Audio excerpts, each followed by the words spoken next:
नमस्कार, आप सभी का स्वागत है सुरागीलाल न्यूज चैनल के प्रदेश बुलेटिन में। मैं हूं अनुश्री भारद्वाज और नजर आते हैं इस वक्त की फटाफट खबरों पर। 27 फरवरी से 16 मार्च तक होंगी उत्तराखंड बोर्ड की परीक्षाएं। उत्तराखंड में ठंड ने दी दस्तक, घना कोहरा छाया। जांच में दुष्कर्म का मामला निकला झूठा। रेरा कोर्ट के आदेश पर प्रशासन ने की बड़ी कार्यवाही। पुलिस ने ठेकेदार से वापस दिलवाए मजदूर के फंसे 15,200 रूपए। पुलिस लाइन में हुआ मासिक अपराध गोष्ठी का आयोजन। पूर्व विधायक राजेश शुक्ला ने मुख्यमंत्री पुष्कर सिंह धामी व गन्ना मंत्री सौरभ बहुगुणा का किया आभार व्यक्त। तलादेश मंडल अध्यक्ष पर लगा नाबालिग से दुष्कर्म का आरोप। पॉक्सो सहित संगीन धाराओं में मुकदमा दर्ज। ऊर्जा विभाग के अधिकारी के विरुद्ध लोगों ने किया प्रदर्शन। अवैध गैस सिलेंडर रिफिलिंग का हुआ भंडाफोड़। भारी मात्रा में गैस सिलेंडर उपकरण बरामद। उत्तराखंड के राज्य अतिथि गृह में दिखेगी पौराणिक संस्कृति की झलक। अब खबरें विस्तार से। उत्तराखंड विद्यालय शिक्षा परिषद बोर्ड ने अपनी 10वीं और 12वीं की परीक्षा की तिथि घोषित कर दी है। आपको बता दें 10वीं और 12वीं की परीक्षाएं 27 फरवरी से शुरू होकर 16 मार्च तक संपन्न होंगी। उत्तराखंड बोर्ड ने कहा कि परीक्षा बोर्ड की पूरी तैयारी हो चुकी है। साथ ही ये भी बता दें कि 2.10 लाख से ज्यादा छात्र छात्राएं 1,228 केंद्रों पर परीक्षा देने वाले हैं एवं प्रैक्टिकल 16 जनवरी से 15 फरवरी के बीच होंगे। संवाददाता राजीव अग्रवाल व सुनील राज की रिपोर्ट।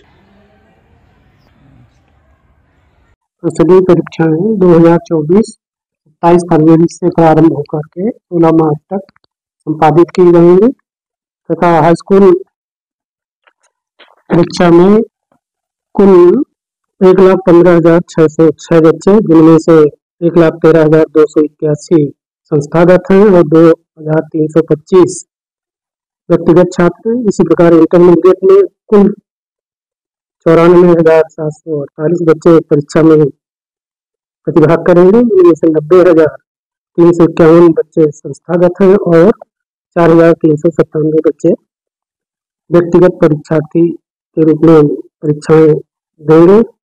टोटल 2,10,354 परीक्षार्थी 2024 की परिषदीय परीक्षाओं में प्रतिभाग।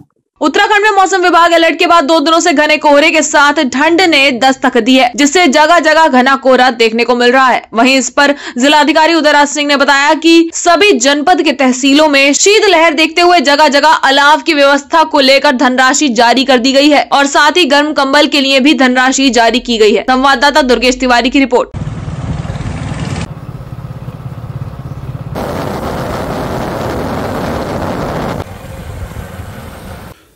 जनपद में शीतलहरी को लेकर, ठंड को लेकर के सारी तैयारियां पूरी कर ली गई हैं।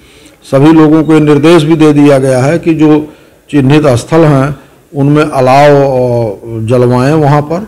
साथ ही साथ तहसीलों को भी जो पैसा आया था शासन से वो भी निर्गत कर दिया है कि कंबल आदि खरीद लें। जो वीकर सेक्शन के लोग हैं, गरीब हैं, असहाय हैं, उनको भी वितरण कराना सुनिश्चित करें। शासन ने इस संबंध में पहले ही धनराशि दे दी थी, हम लोगों ने भी तैयारी कर ली है। ये जरूर है कि लोगों को खुद बचने की भी ज़रूरत है। बाहर निकलें तो कम से कम ऐसे कपड़े पहन के निकलें कि ठंड न लगे। साथ ही साथ ये भी देखें कि कोहरा ज़्यादा पड़ रहा है तो लोग सड़क पर चलें तो ये भी ध्यान दें कि एक्सीडेंट कम से कम हो, उसके लिए भी सावधानी बरतें। रिफ्लेक्टर आदि भी लोग अपने वाहनों में लगाएं जिससे कि ये स्थितियां न क्रिएट हों। और जिला प्रशासन और पुलिस या संबंधित अधिकारी, लोकल बॉडी सब इस काम में लगे हुए। विगत दिनों हल्द्वानी स्थित संप्रेक्षण गृह में रह रही किशोरी द्वारा विभागीय अधिकारियों द्वारा दुष्कर्म की जानकारी देने के मामले में विभागीय मंत्री रेखा आर्या ने एक जांच कमेटी का गठन किया था। वहीं पूरे मामले की पुलिस के स्तर से भी जांच की जा रही थी, जिसके बाद विभागीय मंत्री रेखा आर्या ने जानकारी देते हुए बताया कि पूरे मामले की महिला कल्याण विभाग व पुलिस विभाग के द्वारा जाँच की गयी, जिसमें किशोरी द्वारा अपने साथ दुष्कर्म किए जाने की घटना की बात पूरी तरह से झूठी पाई गई, जिस पर महिला कल्याण विभाग ने संप्रेक्षण गृह की महिला कर्मचारी को निर्दोष पाते हुए दोनों की नियुक्ति को बहाल कर दिया है। संवाददाता सुनील राज की रिपोर्ट। विभाग के द्वारा एक घटनाक्रम की जांच कराई जा रही थी, जिसमें एक 15 वर्षीय बालिका ने विभाग की कुछ अधिकारी और एक कर्मचारी पर आरोप लगाया था कि उनके द्वारा उस बालिका को किसी अस्पताल दिखाने के बहाने किसी अन्यत्र जगह पे ले जाया जाता था और उसके संग में गलत कार्य करवाया जाता था। इस प्रकार का आरोप जो है विभाग के कुछ अधिकारी कर्मचारी पे लगाए गए थे, जिसका संज्ञान जो है तुरंत विभाग ने लिया और संज्ञान लेते ही उस पर जांच भी बिठाई और साथ ही संबंधित अधिकारी और कर्मचारी के विरुद्ध कार्रवाई भी करी। और कार्रवाई सस्पेंड करने से लेकर कर्मचारी की दूसरे विभाग से चूंकि कर्मचारी थी तो उसको उस विभाग में उसकी वापसी कराई। चूंकि जांच दो तरीके से चल रही थी, एक जांच विभागीय चल रही थी और एक जांच जो है पुलिस के माध्यम से चल रही थी, जो कि FIR दर्ज थी। तो पाया ये गया कि पुलिस के जांच में उन्होंने FIR लगा दी है और लड़की का कथन पूरी तरीके से उसमें कोई तथ्य और सत्य जो है वो प्राप्त नहीं हुआ है।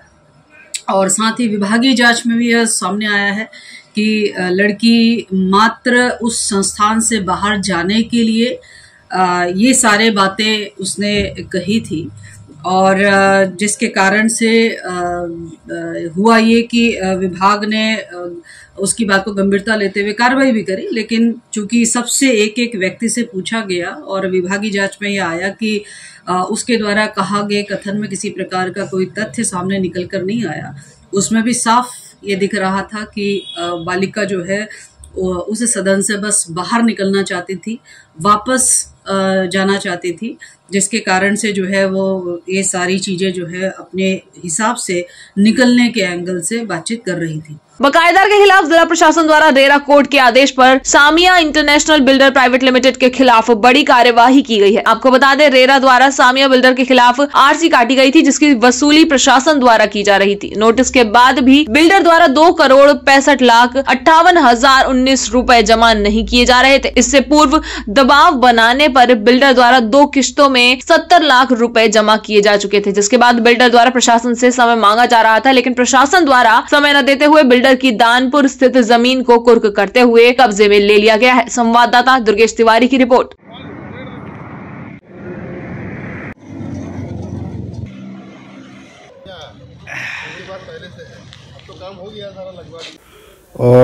देखिए, सामिया लेक की जहाँ तक बात है, लगभग 2,65,00,000 की RC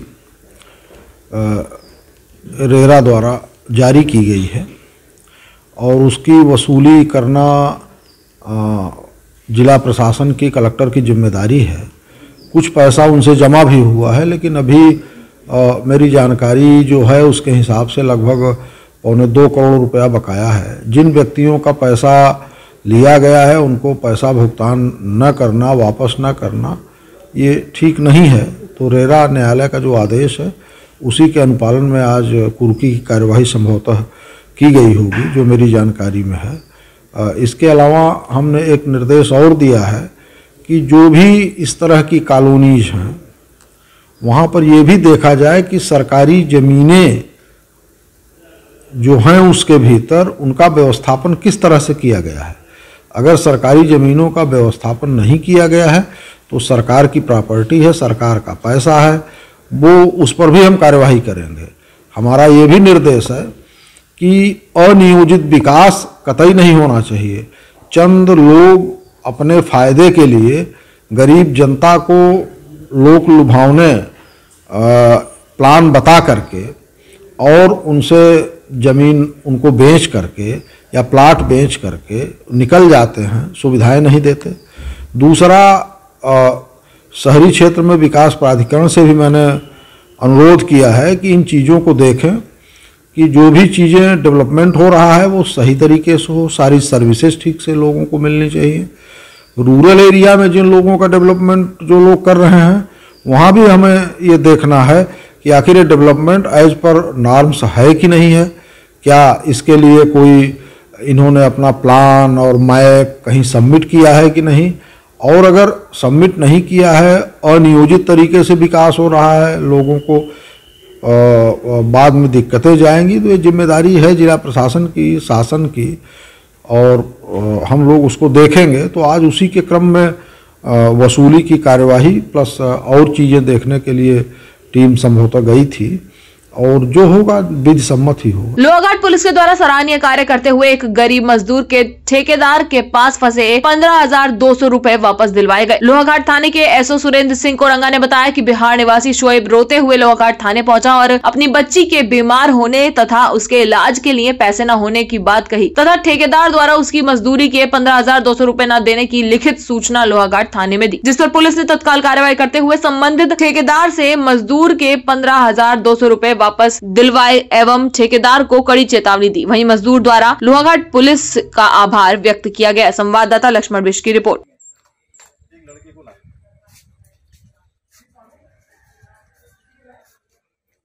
मेरे पैसे फंसे थे सर, मेरे पैसे मिल चुके हैं। मेरी बच्ची बीमार थी और जिसमें काम कर रहा था वो पैसे फंसा के रखा था। अब लोहाघाट जिला चंपावत, वहाँ से पैसे मेरे फंसे थे, वहाँ थाने में मदद की पुलिस सर ने, इसलिए उनका बहुत बड़ी आभारी हूँ मैं। चाहे तो एक साथ होनी चाहिए, सब लोग एक साथ बैठना ही नहीं चाहते।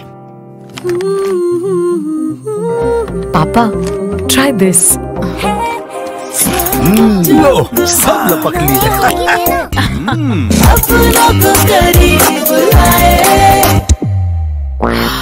ये क्या हाल कर दिया है रूम का? बस कल से चाय मेरे रूम में। देवर पान नमकीन। पुलिस लाइन में मासिक अपराध गोष्ठी का आयोजन किया गया, जहां पर वरिष्ठ पुलिस अधीक्षक डॉक्टर मंजुनाथ टीसी की अध्यक्षता में इसका आयोजन किया गया। इस दौरान हाई टेक्नोलॉजी के 5 लैपटॉप भी वितरित किए गए, जिससे अपराधों के निस्तारण के लिए सुगमता हो सके। वहीं हंस फाउंडेशन द्वारा 17 स्कूटी पुलिस विभाग को दी गई, जिसे एसएसपी ने 112 चीता मोबाइल एवं थाना चौकी में तैनात महिला कर्मचारियों को देकर हरी झंडी दिखाकर रवाना किया। संवाददाता दुर्गेश तिवारी की रिपोर्ट। कामों को हम करते रहते हैं साथियों।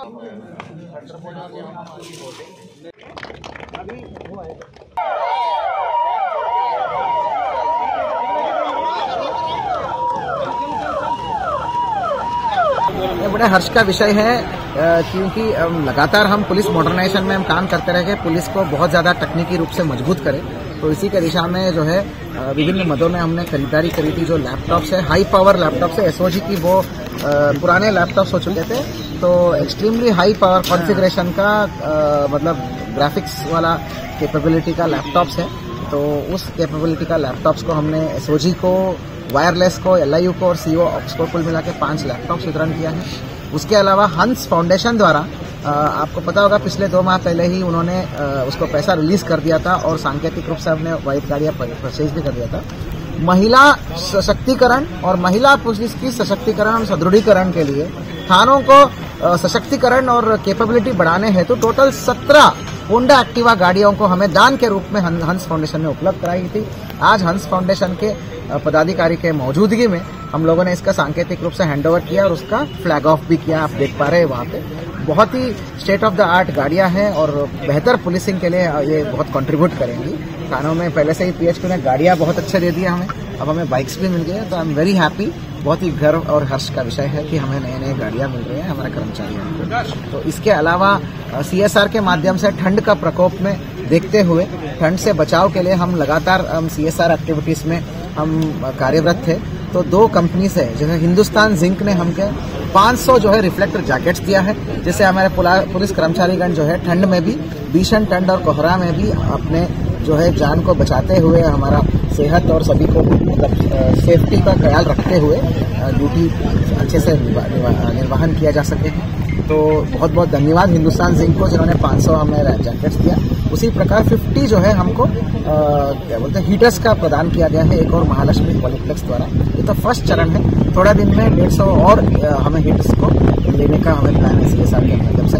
अल्टीमेटली हमारा जवान जो लास्ट में ड्यूटी कर रहे हैं, मतलब जो आखिरी कांस्टेबल है जो पिकेट पे खड़ा है, गश्त में खड़ा है, बीट में खड़ा है, उसको हर प्रकार की सुविधा मिलना चाहिए, यही मेरा हमेशा लक्ष्य रहता है। तो उसके लिए मेरे साथ जो टीम है सीनियर ऑफिसर्स का, एसपी क्राइम है, एसपी ट्रैफिक है, हमारा एसपी रुद्रपुर है, एसपी काशीपुर है, सारे चौकी इंचार्ज, थाना इंचार्ज लगातार उसी दिशा में काम करते हैं। यही एक फल है कि टीम वर्क का जो है हमें रिजल्ट मिलता रहता है। किचा चीनी मिल के वर्तमान पेराई सत्र में 17 दिसंबर तक के गन्ना किसानों का पहला किस्त के रूप में 8,48,43,000 रुपए का भुगतान करने पर पूर्व विधायक राजेश शुक्ला ने मुख्यमंत्री पुष्कर सिंह धामी एवं गन्ना मंत्री सौरभ बहुगुणा का आभार व्यक्त किया। संवाददाता दुर्गेश तिवारी की रिपोर्ट।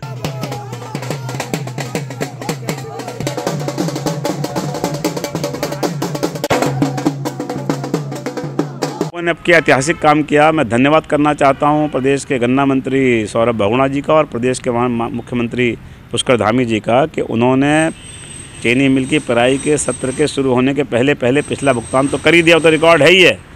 अब जो लोग कह रहे थे मिल नहीं चल रही है, मिल बंद है, अगर मिल चल नहीं रही है तो 10 दिन तक जो किसानों का गन्ना मिल ने लिया है उसका भुगतान भी सरकार ने कर दिया। ऐतिहासिक काम किया कि मिल चलने के बाद 10 दिन का जो गन्ना का भुगतान हो, करीब 11 करोड़ कुछ लाख रुपए भुगतान के रूप में जारी कर दिए गए किच्छा चीनी मिल के लिए। और इसके लिए मैं विशेष रूप से अपने क्षेत्रीय किसानों की ओर से अपने मुख्यमंत्री जी का, अपने गन्ना मंत्री जी का धन्यवाद करना चाहता हूं। और उन लोगों के मुंह में तमाचा है जो कह रहे थे कि हारे हुए हाथों से मिल का शुभारंभ हो रहा है, मिल चलेगी नहीं, मिल में गन्ना किसानों गन्ना नहीं लिया जाएगा। हम गन्ना के किसानों को गन्ना ले भी रहे हैं, उसे पेर भी रहे हैं, उनका भुगतान भी कर रहे हैं और समय से कर रहे हैं। 10 दिन के अंदर कर दिया। इसके लिए विपक्ष के लोगों को सराहना करनी चाहिए, लेकिन वो करेंगे नहीं। मुख्यमंत्री की विधानसभा चंपावत जिले के मंच तल्लादेश भाजपा मंडल अध्यक्ष पर नाबालिग से दुष्कर्म का आरोप लगा है। मामले में पीड़ित पक्ष की तहरीर पर पुलिस ने आरोपी के खिलाफ पॉक्सो समेत अन्य धाराओं में मुकदमा दर्ज कर दिया है। जानकारी के मुताबिक चंपावत के मंच तल्लादेश मंडल अध्यक्ष और सल्ली गांव के बीडीसी सदस्य कमल रावत पर वहीं की रहने वाली नाबालिग ने दुष्कर्म का आरोप लगाया है। संवाददाता लक्ष्मण बिष्ट की रिपोर्ट। ये चंपावत थाने का मामला है, जहां पर पीड़िता के द्वारा रेप और पॉक्सो की एक तहरीर हमारे थाने में दी गई है, जिसमें एफआईआर उनके जो तहरीर है उसके आधार पर एफआईआर दर्ज की गई है। और एफआईआर दर्ज करने के उपरांत मेडिकल व अन्य जो भी साक्ष्य शक्ल उसकी कार्रवाई की जाएगी और साक्ष्य के अनुसार जो भी उसमें होगा उसमें हमारे द्वारा उचित वैधानिक कार्रवाई की जाएगी। भाजपुर में शुक्रवार की शाम ऊर्जा विभाग के एक अधिकारी के विरुद्ध कुछ कर्मचारियों के साथ ही किसान, व्यापारी व स्थानीय लोगों ने एकत्रित होकर दोराहा स्थित बिजली घर परिसर में नारेबाजी कर जोरदार प्रदर्शन किया। इस दौरान उन्होंने अधिकारी पर भ्रष्टाचार में लिप्त होने व क्षेत्र की इंडस्ट्री से धनराशि वसूली के लिए कर्मचारियों पर अनावश्यक दबाव डालने का आरोप लगाया। संवाददाता लव श्रीवास्तव की रिपोर्ट।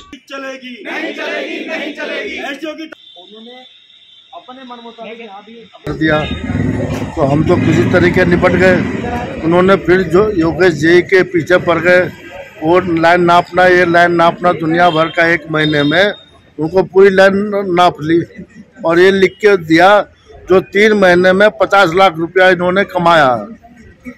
तो हम तो ये कह रहे हैं यदि योगेश कुमार भ्रष्ट हैं, उनकी कार्य की जांच की जाए, निष्पक्ष जांच की जाए। उन्होंने यदि लाइन गलत बनाया है या काम गलत किया है तो उनको सजा मिलनी चाहिए। साथ में उन्होंने एक्शन साहब इतने सीधे हैं, ब्राह्मण आदमी है, और उनको भी लपेट में ले लिया जो भ्रष्टाचार में लिप्त है। ये पूरा मामला है, यहाँ पर हमारे एक एसडीओ आए थे आलोक सचान रुद्रपुर से, तो उनकी भूमिका भ्रष्टाचार के मामले में काफी संदिग्ध है। वो काफी वर्षों से जो है सिडकुल में वहाँ पर एसडीओ थे। तो जो हमारी जानकारी में जो है वो ये है कि उनका वहां पर जो है इंडस्ट्रियों से मोटा पैसा बंधा हुआ था जो हर महीने उनके पास पहुंचता था। अब उनका ट्रांसफर हुआ यहाँ भाजपुर। इससे पूर्व में उनका ट्रांसफर हुआ क्या नाम है अपना टिहरी, वो टिहरी नहीं गए। उसके बाद ट्रांसफर हुआ बागेश्वर नहीं गए, मेडिकल लीव पे चले गए। उसके बाद में उनका ट्रांसफर भाजपुर हुआ। भाजपुर आके भी उनकी यही स्थिति थी, जो चाहते थे कि क्या नाम है जो पैसा उनको वहां से मिल रहा है सिडकुल से, वही पैसा उनको यहाँ से मिले। बड़ी खुशी हुई है कि उसका यहाँ से ट्रांसफर होके वो यहाँ से चला गया है, नहीं तो हम तो मुख्यमंत्री को पत्र लिखने वाले थे कि इसको यहाँ से निकाला जाए। हमारी किसानी की व्यवस्था सारी वो नष्ट हो रही है। ट्रांसफर में किसी का फूक जाता है, वो उसको कम से कम उसको 20,000 रुपये चाहिए, तो फिर किसी का ट्रांसफर लगेगा, किसान कैसे दे पाएगा इतना पैसा। वो आदमी जो है यहाँ के रहने लायक नहीं है। वो तो फैक्ट्री जो है बड़े फैक्ट्रियां काम करती 2 नंबर का, वहां के रहने लायक है।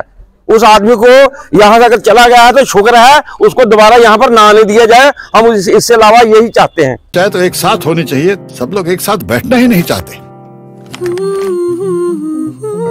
पापा ट्राई दिस। लो सब लपक ली है।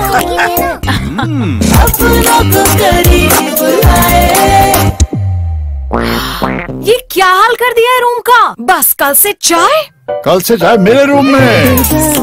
देवर पान नमकीन।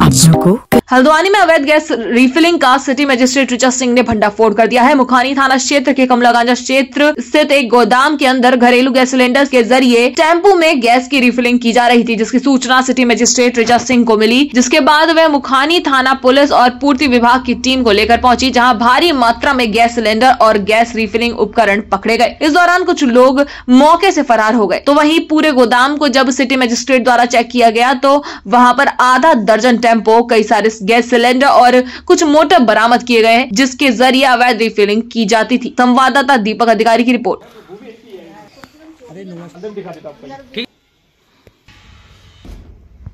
देखिए, इसमें सूचना मिली थी कि ये कमलागांजा क्षेत्र में नोवा स्टील फैक्ट्री के पास में इस जो है अवैध रूप से ये गैस रिफिलिंग का कारोबार हो रहा है, जिसमें कल भी कार्रवाई की गई थी। सप्लाई की टीम, पुलिस प्रशासन सारे यहाँ पर मौजूद हैं। सूचना पे आज ये कार्रवाई हुई है और इसमें मौके पर हमको गैस रिफिलिंग का जो सिस्टम बना रखा उन्होंने वो यहाँ पर मिल गया है और इसमें जो आगे की विधिक कार्रवाई है वो भी की जा रही है। मौके से फरार भी हो गए लोग? हाँ, इसमें कुछ लोग, जब मैं आई हूँ तो उन्होंने बाहर से ताला लगा के रखा था, जिसमें बाद में जो हमारी पुलिस मौके पे पहुंची है, इन्होंने बुलवाया है, ताले भी खुलवाए हैं। उसके बाद अंदर पूरा सिस्टम लगा हुआ था और उस पर आगे की कार्रवाई की जा रही है। बड़ी संख्या में काम नहीं कर रहा है, आप ही के द्वारा इसमें कार्रवाई लगातार की जा रही है। इसमें देखिए, आपूर्ति विभाग भी मेरे साथ यहाँ मौके पे मौजूद है और ये चूंकि जो इस तरीके का कारोबार कर रहे हैं वो छिपकर कर रहे हैं। ये शहर से बाहर इस तरीके का गोदाम पुराना दिख रहा है, जैसा आप भी देख रहे हो। यहाँ पता भी नहीं चल पा रहा है, अंदर अगर बाहर से ताला लगा हुआ है तो अंदर पता भी नहीं चल पा रहा है कि क्या हो रहा है। तो चूंकि लोग जागरूक हो रहे हैं, लोग सूचनाएं दे रहे हैं और इसमें जिस भी एजेंसी की ये सिलेंडर है उनके खिलाफ भी इसमें लिखा जाएगा। अयोध्या में बनने जा रहे उत्तराखंड के राज्य अतिथि गृह में पौराणिक संस्कृति की झलक दिखाई देगी। इस बात की जानकारी संस्कृति परिषद की उपाध्यक्ष मधु भट्ट ने दी है। उन्होंने ये भी बताया कि उत्तराखंड के 4 धाम का चित्रण भी इस अतिथि गृह में दिखाई देगा, जिसकी पूरी तैयारी हो चुकी है और जल्द ही निर्माण कार्य शुरू हो जाएगा, क्योंकि राज्य सरकार को अयोध्या में जमीन भी मिल गई है। संवाददाता सुनील राज की रिपोर्ट। साहित्य कला अकादमी अलग है उन्होंने जो संयोग बिल्कुल निश्चित रूप से हमारी जो उत्तराखंड की जो देवभूमि है उसके अनुरूप वहाँ पर जो हमारे 4 धाम हैं, श्री बद्रीनाथ, केदारनाथ, यमुनोत्री, गंगोत्री और पूरा जो हमारी मानस खंड के जितने पौराणिक जो मंदिर हैं उन पौराणिक मंदिरों की झलक तो वहाँ पर राज्य अतिथि गृह जो हमारा जो बनने जा रहा है उत्तराखंड का उसमें दिखेगा ही दिखेगा। साथ में यहाँ की जो लोक कलाकारी है, जो यहाँ की कला है, जो यहाँ की काश्तकारी है और उसका बिल्कुल सजीव चित्रण आपको वहाँ पर दिखाई देगा। इसके लिए पूरी तैयारी हो चुकी है। आज के लिए बस इतना ही। प्रदेश से जुड़ी सभी खबरों को जानने के लिए जुड़े रहिए सुरागीलाल न्यूज चैनल से। धन्यवाद।